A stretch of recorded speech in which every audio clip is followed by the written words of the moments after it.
The journey to financial freedom, as lived by financial legends and self-made icons, is almost never the dramatic escape story it is portrayed to be online. It is not a single breakthrough moment, a viral idea, or a lucky investment. Instead, it is a long, quiet progression marked by restraint repetition and a gradual shift in how money is used, viewed, and respected.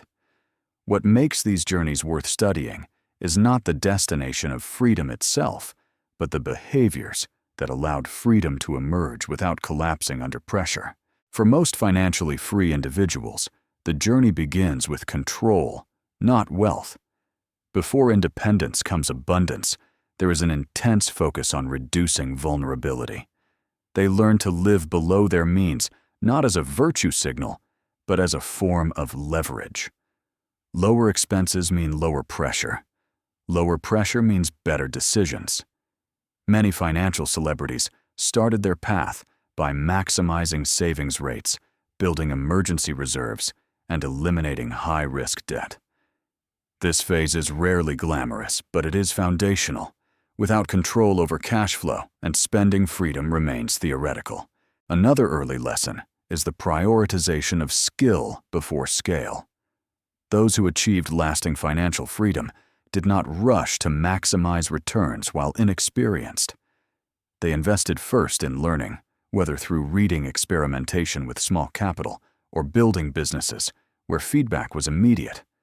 Mistakes made early were treated as tuition, not trauma. This mindset allowed them to survive the inevitable errors that come with learning. Financial freedom did not come from avoiding mistakes, but from ensuring mistakes were survivable. A critical shift during the journey is the move from income dependence to optionality. Early on, income often comes from labor or a single source. Over time, financially free. Individuals deliberately build multiple streams, investments, businesses, skills, or assets that reduce reliance on any one employer, market, or client. This diversification is not about complexity, it is about resilience. Freedom increases as dependency decreases. The goal is not to stop working, but to stop being forced to work under unfavorable terms.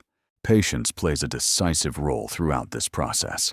Financial freedom rarely arrives in a straight line. There are long periods where progress feels slow or invisible. Those who succeed expect this. They understand that compounding, whether in capital, skill, or reputation, works unevenly. The ability to continue during flat periods without abandoning the process separates those who reach independence from those who quit just before momentum appears. Equally important is the psychological transition that occurs along the way.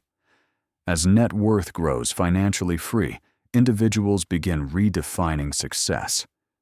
Early motivation is often driven by escaping debt stress or insecurity. Later, motivation shifts toward alignment, choosing how to spend time, whom to work with, and what problems to solve. Money becomes a tool rather than a scorecard. This internal shift is essential. Without it, higher income simply produces higher pressure, not freedom. What stands out most clearly in Part 1 is that financial freedom is not achieved by chasing money aggressively, but by reducing fragility systematically. Each stage of the journey removes a constraint, debt, ignorance, dependence, emotional reactivity. Freedom emerges gradually as these constraints fall away. It is built defensively before it is enjoyed offensively, and it is exactly here, when we recognize that financial freedom is the result of disciplined behavior, sustained long before it becomes visible, that the deeper lessons begin to surface, because the most difficult part of the journey is not reaching independence, but knowing how to behave once the pressure to survive has been removed. And this is where the story naturally continues into its second half, because reaching financial freedom is not the finish line. It is the moment where a different and often more difficult discipline begins. Many people imagine freedom as release, fewer rules, fewer constraints, more spontaneity. In reality, The stories of those who kept their freedom long-term show the opposite. Once external pressure disappears, internal discipline must replace it. Those who fail to make this transition often drift back into dependence, stress, or quiet dissatisfaction, despite having enough. One of the first lessons after achieving financial freedom is learning how to protect optionality. Financially free individuals become extremely selective about commitments. They say no to projects, partnerships, and expenses that reduce flexibility. This selectivity is not fear-based, it is clarity-based. They understand that freedom is fragile when time and attention are overcommitted. Just as early discipline protected capital, later discipline protects choice. The freedom to walk away is preserved deliberately, not assumed permanently. Another critical adjustment is redefining risk. Before freedom, risk is often necessary to escape constraints. After freedom, risk must be reframed. Financially free individuals do not stop taking risks, but they stop taking existential ones. They avoid leverage that could force unwanted outcomes. They resist bets that could collapse their lifestyle or peace of mind. This is why many long-term independent individuals appear conservative after success. What looks like caution is actually prioritization. They have learned that upside beyond enough rarely improves life, while downside can still damage it significantly. There is also a profound shift in how progress is measured.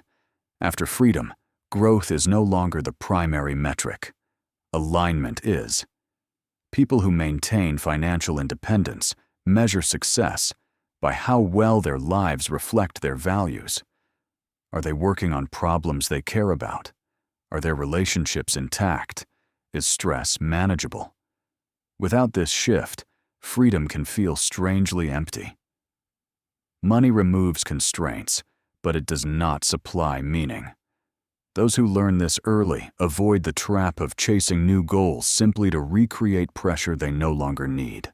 Another overlooked lesson is the need for structure without coercion. When no one forces you to work, invest, or plan, it becomes easy to drift. Financially free individuals who thrive build personal routines and principles to replace external structure. They schedule thinking time, learning time, and rest intentionally. This self-imposed structure keeps days from dissolving into distraction and maintains a sense of forward motion without urgency. Freedom in this sense is not the absence of structure, but the ability to choose the right structure. Identity management becomes especially important in this phase. Many people tie their sense of self to the struggle of building wealth. When that struggle ends, identity can feel hollow. Those who remain stable separate identity from net worth and from productivity alone. They see themselves not as successful people, but as stewards of time, energy, and curiosity. This identity shift allows them to evolve without clinging to old definitions of success that no longer fit their reality. There is also a strong lesson about giving back and contribution. For many who achieved financial freedom, meaning deepened when focus expanded beyond personal security. Mentoring, philanthropy, creative work, or building systems that help others became natural extensions of freedom. This is not obligation, it is expression. Financial freedom creates space.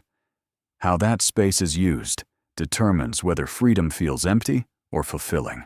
When the full journey is examined, a clear pattern emerges. Financial freedom is not a moment of escape, but a continuum of responsibility. Early responsibility is about survival and learning. Later responsibility is about preservation, alignment, and purpose. Those who succeed long-term understand that freedom must be managed as carefully as scarcity once was. And this is where the story ultimately lands. The journey to financial freedom teaches that money is not the goal, but the removal of constraints is. What we can learn from those who walked this path is not how to get rich quickly, but how to build a life that remains flexible, calm, and meaningful after money stops being the main problem. Financial freedom is not about stopping the journey.